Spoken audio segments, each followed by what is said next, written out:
Nilai susutnya yang dari 50 kilo itu kita dapatnya berapa? Katakan dia 25 kilo. Itu yang kita konsentrat, ibaratnya kita dulang atau kita cuci untuk dapat mineral yang baik gold maupun AMD.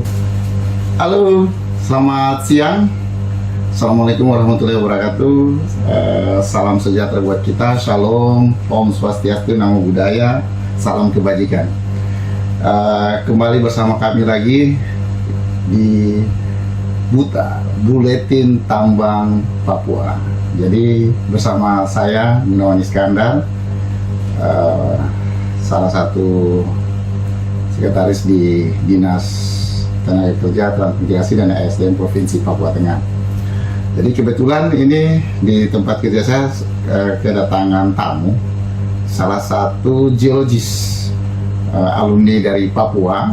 Dia salah satu alumni Papua yang punya pengalaman eksplorasi di berbagai daerah, dan salah satunya adalah salah satu eksplorasi yang dia pernah lakukan adalah eksplorasi emas yang ada di Kabupaten Mimika. Kebetulan siang ini kita sangat antusias sekali karena beliau menceritakan banyak hal dalam diskusi kami, dan saya pikir bahwa perlu kita muat dalam sebuah podcast kita terkait dengan potensi pertambangan yang ada di Papua. Dan siang ini kita berbicara tentang potensi yang ada sebaran mineralisasi di Kabupaten Mimika, tepatnya di distrik Mimika Barat Tengah, yaitu di Kampung Wakia. Pernah kita dengar informasi di media-media bahwa Kampung Wakia adanya pendulang yang ada di sana, di pesisir utara, pesisir selatan di Kampung Wakia. Ternyata ada beberapa blok yang pernah eksis di sana. Ternyata blok itu adalah eks daripada PT Papua Pusaka Nusantara. Jadi saya cerita sedikit bahwa blok itu pernah eksis selama lebih daripada 8 tahun eksplorasi, dan memang saat ini blok tersebut tidak beraktivitas lagi. Tapi yang namanya data, yang namanya kegiatan yang pernah dilakukan oleh pendahulu itu merupakan kekayaan alam kita yang kita perlu publish, bahwa investasi harus masuk di Papua dalam bentuk apapun itu sehingga memberikan kontribusi di Papua. Oke, terima kasih. Selamat siang Pak Danus Andoi. Jadi Pak Danus ini geologis dari Papua yang sudah melanglang buana di berbagai eksplorasi. Baik Danus, mungkin bisa ceritakan Danus, kira-kira Pak Danus ceritakan tentang potensi mineralisasi, terus kegiatan eksplorasi yang pernah dilakukan di sana, tepatnya yang di Kampung Wakia. Kalau kita lihat di layar, tepatnya di sini, di Kabupaten Mimika. Jadi Danus coba ceritakan sebaran mineralisasi, potensi dan aktivitas eksplorasi, dan kira-kira gambaran terhadap teman-teman yang ingin mendapatkan referensi tentang potensi yang ada di sana itu bagaimana. Silakan mungkin Pak Danus. Ya baik, terima kasih buat kesempatan terima kasih buat kesempatan di sini, khusus untuk potensi mineralisasi yang dari yang sudah tadi disebutkan, itu disebut dengan blok Awaruga. Nah, beberapa hal yang perlu kita ketahui di sana, bahwa potensi mineralisasi di sana cukup baik dari hasil eksplorasi yang sudah kami kerjakan. Itu berkaitan dengan mineralisasi yang ekonomis ya, seperti kayak gold dan beberapa lain sebagainya, seperti ada pasir besi juga, termasuk tembaga. Itu berasosiasi di sana seperti itu. Nah, dengan kondisi di wilayah yang cukup luas. Kalau tidak salah waktu kami kerjakan itu sekitar 42.000 ya, 40.000 hektar lebih. Nah, itu kami kerjakan. Tapi masih pakai sistem manual. Seperti itu. Dia memang sistem kita untuk mengetahui potensi mineral itu sendiri kita menggunakan metode yang masih non konvensional ya, test pit. Nah, kedalaman sekitar 2 meter dan kami sampling. Nah, itu dari hasil-hasil itu baru kami berkonsentrat untuk mengetahui kondisi. Ada berapa banyak test pit di sana? Lebih dari 100 ya, lebih banyak, lebih banyak. Ini contoh titiknya, contoh titiknya yang pernah kami laksanakan yang sudah di grid. Dan itu sudah dibagi ada beberapa blok dari 40.000 hektar itu tadi. Jadi seperti itu. Jadi ini posisi eksplorasi waktu itu PT TNM berada di utara ini yang ada dulang saat ini ya. Ada dulang saat ini dan di sebelah utaranya. Oke, apa istilahnya?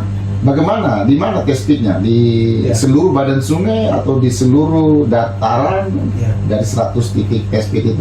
Ya, dari mulai yang sesuai yang seperti peta yang tadi sudah disampaikan bahwa dia tidak hanya di badan sungai, tetapi menyebar di posisi perbukitan. Pokoknya area yang tadi saya sebut sekitar 40.000 hektar itu dia mengambil posisi range itu jarak antara satu test pit ke test pit yang lain itu berjarak sekitar 100 sampai 100 meter per satu titik seperti itu. Jadi kami ambil detailnya seperti itu untuk data akurasi ya, seperti yang tadi peta yang sudah ditunjukkan, kurang lebih seperti itu untuk mengetahui dan memang posisi juga ada titik yang di tengah sungai memang karena takut efisiensi data yang kami ambil itu karena nanti water table, artinya pada saat pembuatan test pit secara manual itu akan muncul air. Nah, ini kurang lebih contoh petanya seperti ini. Nah, itu ada blok-blok di situ warna ungu dan kuning. Itu blok di mana yang pernah kami sudah kerjakan dalam bentuk titik-titik test pit yang sudah dilaksanakan. Bisa ceritakan layer daripada test pit itu kan, di test pit itu kan minimal 2 meter. Dari 2 meter itu kan maksimum 5 meter. Test pit merupakan lubang bukaan yang untuk mengetahui lapisan layer daripada di bawah permukaan. Oke. Sekarang ini lapisan bawah permukaan itu jenis batuannya apa saja, mineralisasinya, mayoritas jenis batuannya? Ya, kita mengacu pada geologi regional daerah penelitian tadi atau daerah eksplorasi itu dia terdiri dari batuan endapan. Batuan endapan, nah yang posisi yang kita dapat di lokasi itu adalah satu endapannya apa ini? Lempung, ada lempung pasiran dan konglomerat. Nah, itu dia ada kontak batuan di asosiasinya. Berasosiasi ya. Jadi seperti dengan kontak tadi. Oke, kita keterdapatan emas itu bukan dikejar adalah emasnya, tapi biasanya untuk mendapatkan emas kita kejarnya adalah asosiasinya. Asosiasinya apa? Mineral-mineral pengikutnya. Jadi mayoritas emas itu berada di batuan apa tadi? Batuan konglomerat, pasir kuarts, terus ultra basa bukan? Iya, ada sedikit di situ ada granit, tapi dia hadir sebagai fragmen dari dalam konglomerat itu sendiri. Seperti itu.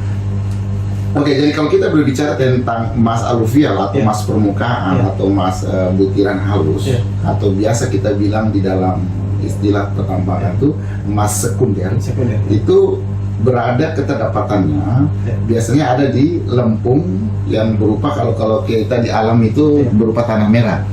Itu biasa kita bilang lempung atau biasa ultra basa ya. Nah, terus kalau yang ini cirinya beda lagi, dia berada di pasir. Dia berasosiasinya pasir, tapi pasir apa tadi mineralnya? Tadi ada konglomerat dan batu pasir itu sendiri, pasir halus. Oke. Nah, dia kontak sama lempung tadi. Dia kontak dengan lempung ya. Oke. Dan itu mayoritas semua di situ. Mayoritas. Ya, Oke. Berarti berapa ketinggian di situ DPR? Dia berkisar dari berapa sampai berapa? 0 sampai 700 meter itu ada. 700 meter ya. Dia jarak dari pesisir pantai berapa kilometer? Itu kurang lebih ada sekitar 20 sampai 30 kilometer. 30 Ya, karena itu memang daerah itu masih di kita biasa bilang hutan HPH ya. Hutan HPH. Seperti itu. Oke. Masih di Oke, jadi saat ini pendulang yang ada di Timika atau di kampung Wakia tersebut, itu mas-mas yang didapat di sana adalah hasil, bukan terbentuk di situ, tapi hasil transportasi ya. Betul. Hasil transportasi di dalam blok ini. Jadi pembentukannya sebenarnya sosroknya mas itu ada di atas. Masih di atas. Ya. Karena dia tertransportasi mengikuti daripada aliran sungai, sehingga kebanyakan pendulang itu berada di aliran sungai, di badan-badan sungai. Ya, keterdapatan emas itu berada di badan sungai, itu bukan dia terdapat dan terbentuk di situ, tapi dia tertransportasi. Jadi dia tertransportasi dari sosroknya. Sosroknya ini yang berada di lokasi tadi berada di 42.000 hektar ya. Oke. Bisa ceritakan berapa lama eksplorasi dan hasil daripada eksplorasi itu, hasil labnya di mana? Ya. Hasil lab yang pernah didengar didapat. Silakan. Baik, dari sebenarnya dari hasil kegiatan eksplorasi ini sendiri adalah, kalau tidak salah ini sudah masuk ke tahap yang kedua yang pas waktu yang saya masuk ya. Seperti itu. Kalau tidak salah mungkin lebih dari 1 tahun. Nah, kebetulan kami masuk untuk hanya mengajarkan untuk detailnya saja, makanya seperti jadi. Setelah dari hasil yang kami peroleh dari 40.000 hektar itu tadi, nah itulah yang dibuat dalam bentuk konsentrat itu tadi. Seperti itu. Jadi tidak kita tidak pisahkan dia, ini tidak, kita gabungkan dia. Nah, nanti hasil akhirnya itulah dibuatkan dalam bentuk satu dokumen untuk menyampaikan ke investor terkait dengan ini hasil cadangannya sekian ini. Seperti itu. Dari akumulasi dari yang sekian banyak yang kami jumpai. Oke, 100 titik test pit yang dilakukan itu berada di badan-badan sungai ya? Rata-rata di badan sungai? Dari badan sungai sampai dengan posisi perbukitan. Ya? Oke. Dari 42.000 hektar, dieksplorasi sudah berapa hektar waktu itu? Hampir semua kami. Hampir semua kami kerjakan. Dengan interval test pit? Interval test pit antara satu test pit ke test pit yang satu itu 100 meter. Itu 100 detail, 100 meter. Detail. Seperti itu. Oke. Terus mayoritas mineral logam itu berada di kedalaman berapa? Kalau kita lihat tadi bilang bahwa tadi kedalamannya itu berada di 2 meter sama 5 meter. Nah, kira-kira kalau dari 5 meter itu mayoritas mineral logamnya berada di kedalaman berapa? Ya. Nanti berdasarkan blok yang sudah kami buat itu kan dia relatif ya. Ada di titik-titik tertentu, ada yang di kedalaman 2 meter tadi, ada yang di lapisan permukaan, layer di atas tadi, seperti itu kan. Kedalaman relatif rata-rata hampir semua ini yang test pit yang kami buat itu kan 2 meter. Nah, tapi tidak semua juga yang 5 meter itu kami kerjakan, hanya titik-titik tertentu yang kami anggap bahwa di titik contoh di blok yang sudah kami buat tadi yang dalam bentuk peta yang mungkin sudah dilihat ini, ada warna kuning dan ungu. Nah, itu adanya di beberapa titik tertentu saja yang kami menganggap bahwa dari itu punya ibaratnya kandungan mineralisasinya bagus, maksudnya lebih banyak daripada yang lain. Nah, itu kalau dilihat dari ungu dan kuning ini maksudnya bedanya apa? Ini namanya potensinya atau sebaran? Ya, sebaran seperti itu. Nanti ada satu peta lagi yang dia menggambarkan tentang dari hasil data yang kami peroleh ini nanti akan dibuatkan peta cadangan. Nah, berdasarkan peta cadangan itulah kita akan mengetahui bahwa di mana yang memiliki potensi yang lebih banyak sampai dengan yang sedikit. Kalau kita lihat dari aliran sungai ternyata memang berada anak-anak sungai sama sungai utama. Kita lihat yang warna birunya adalah aliran sungai. Betul. Aliran sungai yang biru ini ya. Itu bisa dilihat dari yang sudah peta yang sudah kita grid kan. Nah, dia melintasi yang tadi yang kita sudah grid itu ada titik-titik. Rata-rata dalam satu titik dan satu titik di samping itu dalam satu, kalau kita kubikasi dia dalam satu kubikasi kan kita harus tahu berat jenisnya ya. Nah, dalam satu kubikasi itu kira-kira kalau macam ada pakai apa? Dulang, alat dipakai. Memang pertama kami timbang dulu, dari contoh yang tadi dari kedalaman 2 meter tadi. Jadi setiap layar 1 meter itu diambil 50 kg. 50 kg material utuh. Baru setelah itu diayak. Nah, nanti dari hasil ayak itu dia akan nilainya akan susut. Nah, nilai susutnya itu yang kami timbang, katakan dia dapat 20 kilo nih. Ayak berapa meter? Dia satu mes saja, kita pakai satu mes saja. Okay. Ya. Nah, kalau terbatas, itu kami ini sampai akhirnya dia dapat nilai susutnya yang dari 50 kilo itu, kita dapatnya berapa? Katakan dia 25 kilo. Itu yang kita konsentrat, ibaratnya kita dulang atau kita cuci untuk dapat mineral yang baik gold maupun iodine. Tapi itu masih dalam, ibaratnya masih mineral pengotor. Nah, itulah ditimbang. Nanti setelah ini baru pembersihan lagi. Oke. Biasa di dalam tambang aluvial itu kan metode dipakai selain test pit, terus pengambilannya itu tadi pakai dulang atau pakai Swiss box, pakai semprot atau tidak? apa? Kami pakai, karena mengingat kondisi lingkungan. Itu yang kami pertimbangkan, itu makanya kami hanya mengambil dia secara manual dan kita disebut dengan konsentrat. Kami dulang untuk dapat konsentrat yang tadi. Ambil mineral logamnya dulu. Iya, ambil mineral logam. Logam itu apa saja? Kalau secara visualisasi, secara kasat mata kita lihat, itu apa mineralnya? Yang pertama tetap gold. Oke. Ada kelihatan. Goldnya kelihatan. Berarti kalau kelihatan gold kelihatan. Dia sudah seperti kayak butiran bas. Seperti kayak biji rica itu kan. Lebih dari 1 cm. Oke. Ya, sampai dengan yang halus. Yang kedua tembaga. Nah, itu tembaga. Terus yang berikutnya, yang dominan berikutnya adalah pasir besi. Nah, itu. Seperti itu. Kalau di hasil labnya sendiri yang keluar outputnya apa berupa apa? Sejauh ini khusus untuk hasil lab sendiri kami tidak ini ya, karena itu ada bagian lain lagi. Bagian kita cuma hanya eksplorasi dan sampai menemukan konsentrat tadi. Nah, itu seperti itu untuk presentasi, ibaratnya ini mineralnya sekian, ini sekian. Itu ada di report khusus perusahaan sendiri perusahaan. Oke, kalau berdasarkan pendapatan eksplorasi lapangan, menurut geologis terus bagaimana sebarannya?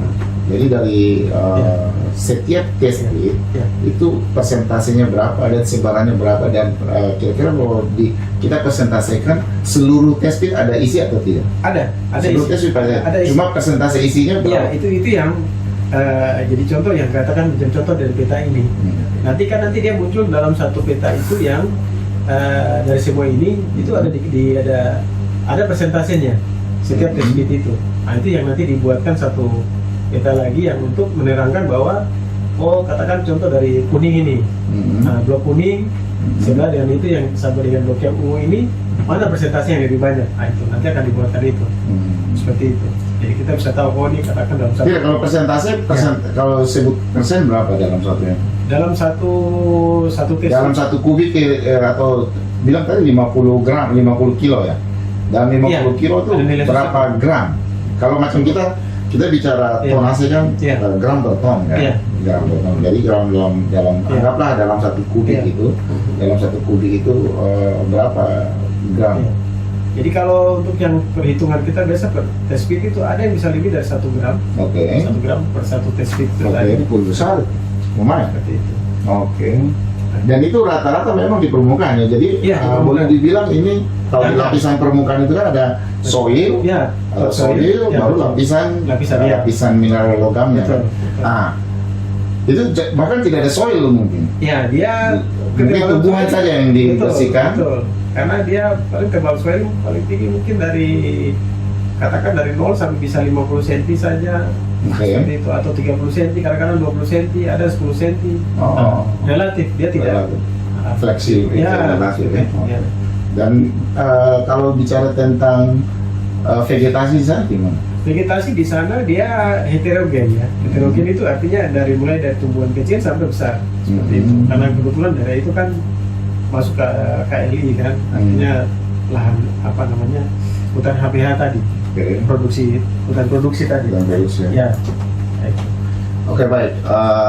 Teman-teman sekalian, ini adalah informasi-informasi sebagai referensi kita bahwa potensi yang ada di Wakia atau di utaranya Wakia, di hulunya sungai-sungai yang ada di Wakia yang dilakukan pendulangan saat ini, ternyata memang sudah pernah dilakukan eksplorasi, dan ini dibuktikan dengan di daerah hilirnya atau ditemukan oleh masyarakat di hilir itu tidak terlalu mengagetkan kita karena memang sebelumnya eksplorasi yang ada di situ mengindikasikan bahwa potensi mineralisasi yang ada di hulunya atau di atasnya itu sudah terbukti bahwa dari hasil test pit yang dilakukan ini dari 100 test pit itu memang mengindikasikan bahwa mineral AU-nya di dalam 1 meter kubik persegi itu ada 1 sampai lebih 1 gram lebih ya, 1 gram up ya. Ada yang high dan ada yang low berarti ya.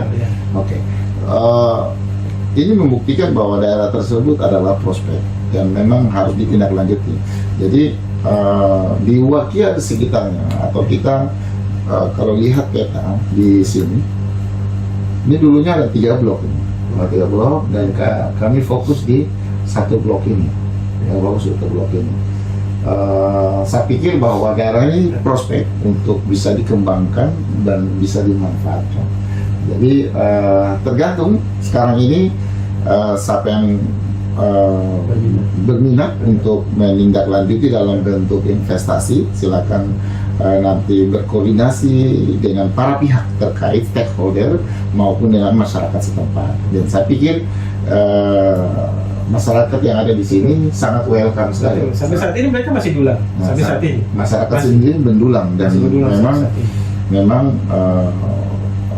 dari sisi masih menggunakan alat tradisional dan masyarakat bisa mendapatkan hasil dari lebih maksimal ketika itu ada investasi masuk. Dan kalau kita bicara tentang primernya gimana? Primer. Nah, ini kan dari kalau kita biasa kita lihat stratigrafinya ya. Ini kan dia masuk dalam kondisi dalam stratigrafi botol endapan. Dan dia dikategorikan sekunder. Sekunderi seperti itu. Nah, sedangkan untuk yang outrocknya kemungkinan masih di atas. Seperti itu. Dan yang masyarakat kan yang saat ini kita berpatokan bahwa yang kita jumpai di lokasi pada umumnya yang tadi, apalagi dari sekitar 40.000 hektar itu rata-rata semua batuan endapan. Seperti yang tadi saya sebut tadi, ada lempung, ada konglomerat, kontak sama itu tadi. Lempung, konglomerat, nah itu. Diselingan dengan ada batu pasir. Nah, itu yang kami jumpai di. Jadi tubuh daripada AU itu asosiasinya justru ada di kemungkinan masih di atas. Masih ada di atasnya. Nah, bisa kita lihat dari peta yang ada kan ini kan sebagian saja, sebagian kecil. Nah, seperti itu. Ya, di atas. Ya. Jadi itu justru source-nya atau primernya ada di atas. Tapi saja kalau yang di bawah ini justru hasil sekundernya saja. Lakukannya saja. Tidak apa-apa kalau sekunder itu memang prospek dan bisa dimanfaatkan, kenapa tidak kan? Jadi ini salah satu potensi yang ada di Kabupaten Mimika. Jadi rekan-rekan Mimika ini ada potensinya lagi dan saya pikir kalau ini ditindaklanjuti bisa memberikan kontribusi tergantung daripada penerimaannya dan saat ini perlu ada sosialisasi, tindak lanjut dan lain-lain.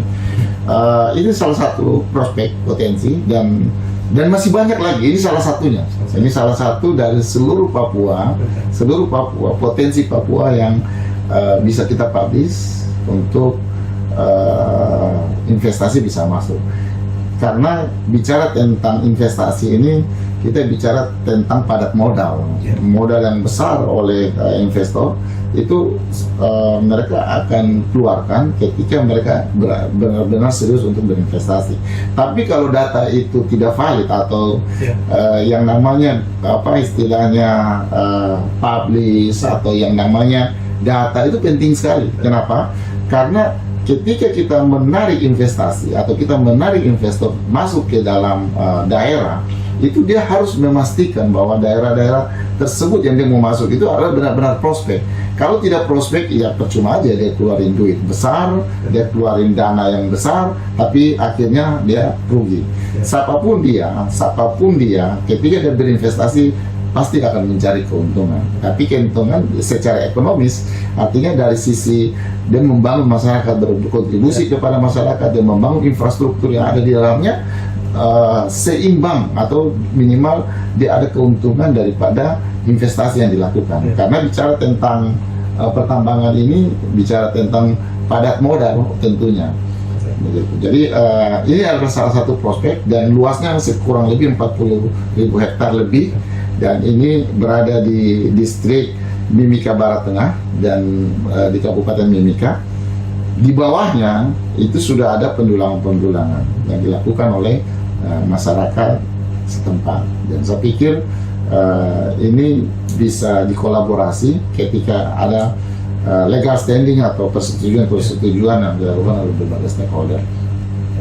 Ini adalah satu potensi sumber daya kita yang data ini memang perusahaan harus sosialisasikan kepada seluruh, sehingga investasi itu dapat masuk dan mereka benar-benar serius masuk. Ketika mereka yakin bahwa data itu ada dan mereka biasanya site visit dulu, lakukan kunjungan, melakukan tes di dalamnya. Kalau memang benar-benar indikasi itu ada dan itu terbukti, baru mereka benar-benar serius untuk masuk. Mungkin itu sekilas informasi. Terima kasih Pak Danus atas kunjungannya untuk berbagi ilmu, berbagi referensi, berbagi informasi tentang potensi dan pengalaman selama eksplorasi di waktu itu bergabung dengan PT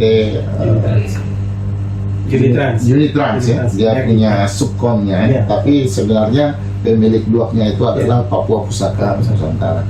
Dan ini boleh dibilang bisa prospek untuk ditindaklanjuti. Demikian dari kami, sekedar referensi untuk informasi. Salam tambang.